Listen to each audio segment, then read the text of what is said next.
বর্ষার আগে এই লঙ্কা চাষ কতটা লাভজনক সেটা আজকের ভিডিওটা না দেখলে বুঝতে পারবেন না।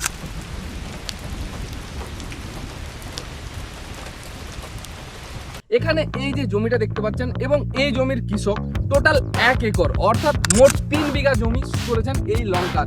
এবং যদি আমি লঙ্কার ভ্যারাইটির কথা বলি, এখানে দেখুন যে সরু লম্বা জাতের লঙ্কাটি চাষ করা হয়েছে। যদিও এই লঙ্কাটি আগামী দিন হারভেস্ট করা হয়েছে, যার জন্য আজকে গাছে তেমন একটা লঙ্কা নেই। কিন্তু এই যে এই বর্ষার সময় লঙ্কা চাষ কতটা লাভজনক এবং কোন প্রসেসে আপনারা লঙ্কা চাষ করবেন বা এই জমির কৃষক কিভাবে লঙ্কা চাষ করেছেন সমস্ত কিছু দেখাবো আজকের ভিডিওর মাধ্যমে। তাই ভিডিওটি সম্পূর্ণ দেখতে থাকুন এবং সম্পূর্ণ দেখার পর আপনাদের একটা আইডিয়া আসবে যে এই সময় লঙ্কা চাষ বা বর্ষার সময় লঙ্কা চাষ কতটা লাভজনক হতে পারে একজন কৃষকের জন্য।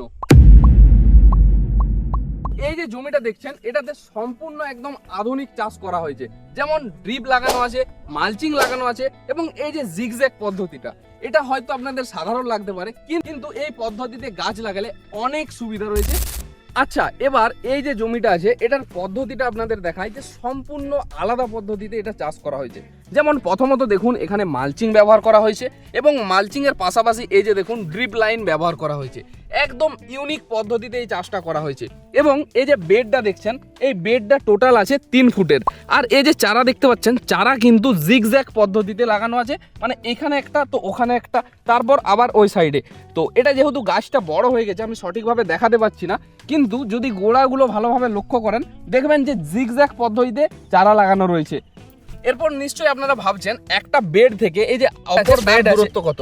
এই বেড থেকে অপর বেডের দূরত্ব আছে 5 ফিট। আর এই যে দেখতে পাচ্ছেন মাঝে ড্রিপ যে পাইপটি দেওয়া আছে, ড্রিপ পাইপ দেওয়ার 2 সাইডে কিন্তু গাছ আছে। এই জায়গাটা যদি ভালোভাবে লক্ষ্য করেন দেখতে পাবেন এই যে গাছ 1 নম্বর গাছ এবং ঠিক 1 ফিট দূরে 2 নম্বর গাছ, আবার ঠিক এদিকে 1 ফুট দূরে 3 নম্বর গাছ। তো এইভাবে সম্পূর্ণ জমিতে এইভাবে জিগজ্যাগ ভাবে লাগানো রয়েছে। তো একটা গাছ থেকে আরেকটা গাছের দূরত্ব আছে 1 ফিট এবং টোটাল বেডটা রয়েছে 3 ফিট। বেড থেকে অপর বেডের দূরত্ব রয়েছে মোট 5 ফিট। মানে কি পদ্ধতিতে চাষটা করেছে সেটা আপনারা বুঝতেই পাচ্ছেন।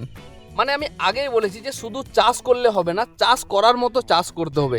শুধুমাত্র যদি আপনি চাষ করেন, যদি না মাথা লাগান তাহলে কিন্তু চাষে কিচ্ছু নেই। নিজের উপস্থিত বুদ্ধি কাজে লাগান তাহলে কিন্তু চাষে অনেক কিছু আছে। যেমন এই যে এই জমি, এই 3 বিঘা জমিতে কিন্তু কৃষক অনেকটাই প্রথমে ইনভেস্ট করেছে বা অনেকটাই খরচ করেছে, সম্পূর্ণ নিজের রিস্কে করেছে, হারভেস্ট হচ্ছে এবং এখন বাজার মূল্য বেশ ভালো রয়েছে, যেটা কৃষকের আর্থিক অবস্থাও অনেকটা উন্নতি করছে। তো যাই হোক, আপনারাও যদি আধুনিক কৃষিতে যুক্ত হতে চান বা এই ধরনের আধুনিক চাষ করতে চান তাহলে আজ থেকে আমাদের নন্দী কৃষি ইউটিউব চ্যানেলটি ফলো করা শুরু করে দিন।